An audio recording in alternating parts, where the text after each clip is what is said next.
Former Deputy President Rigathi Gachagua have been removed from key parliamentary committees in a sweeping reconstitution of the National Assembly leadership. The reshuffle, described as a ruthless purge, has significantly weakened Gachagua's influence in the House. The House Selection Committee tabled a new list of committee leadership, with the Orange Democratic Movement (ODM) party emerging as the biggest beneficiary, securing control of Gather's 5 key departmental committees. Our senior political reporter Elizabeth Mutuku with the details. After a prolonged standoff on the reconstitution of committees in the National Assembly, the matter has finally been resolved. However, the reconstitution has not come without casualties, as allies of former Deputy President Rigathi Gachagua are facing a ruthless purge in the reshuffle, with some having been demoted from lucrative positions of chairpersons to mere members of committees.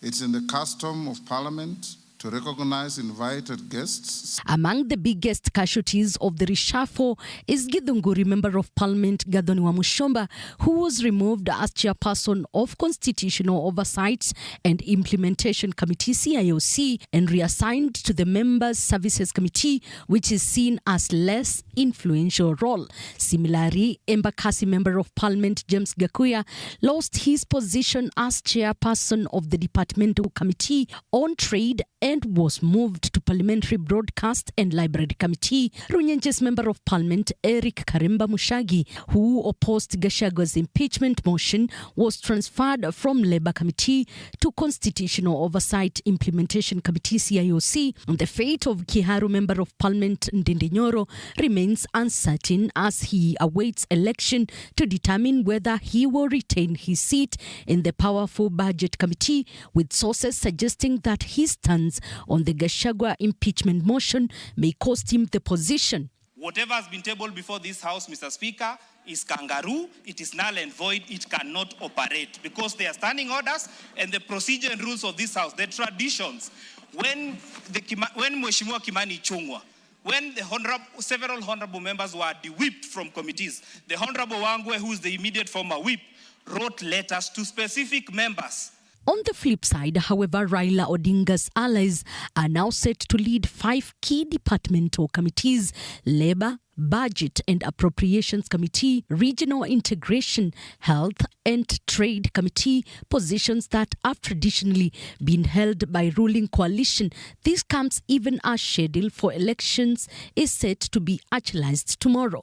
Invoking the name of Kimani Ichung'wah to look popular out there, my friend, go and do those things in the County Assembly of Kajiado, not in the National Assembly. Spend your time in the National Assembly discussing matters of greater importance to the people of Kajiado North, who are suffering without roads. Others exed from various key committees include Tetu Member of Parliament Godfrey Wandeto, who was removed from the Public Investment Committee on Social Services and the Department Committee on Information and Technology and reassigned to the Regional Development Committee. Kajiado Member of Parliament Onesmus Ngogoyo was removed from the Energy, Forest and Mining Committee and transferred to Parliamentary Broadcast and Library Committee, which is considered less influential. Naivasha Member of Parliament Jen Kiara was ousted from the Lands Committee and moved to Member Services Committee. Gatanga Member of Parliament Edward Muriu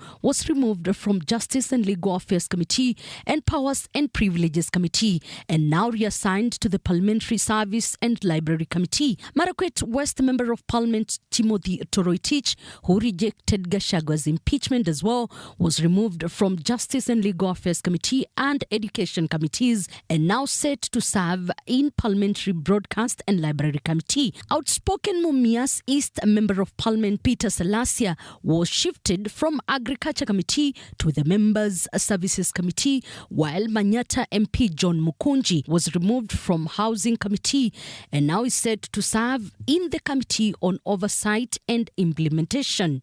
Changes in the National Assembly comes just few days after similar changes were effected in the Senate, which saw former DP Gachagua's allies exed. Even now, they vow to fight back. Elizabeth Mutuku, TV 47 Palm Buildings, Nairobi.